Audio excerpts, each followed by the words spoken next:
भाविक आहेत, सेवेकरी आहेत, ज्यांना अनेक समस्या आहेत, त्यांनी एक संकल्प करावा की मी आजपासून 100 दिवसात 100 पाठ स्वामी चरित्र करेल, म्हणजे रोज एक पाठ करेल. त्यांना अनुभूती तर फार लवकर येईल. ज्यांना खूप समस्या आहेत त्यांनी 108 पाठ 108 दिवसात केले तर एकही समस्या महाराज शिल्लक ठेवणार नाही. त्याला प्रश्न लिहायची वेळ येईल.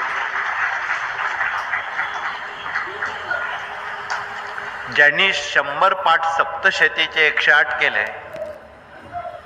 त्यांच्या कुठल्याही समस्या महाराज शिल्लक ठेवणार नाही.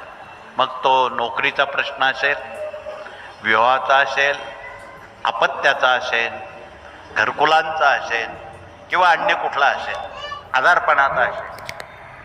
म्हणून इतक्या सोप्या पद्धतीत हे सेवेकऱ्यांचं ग्राम अभियान पोचवण्याला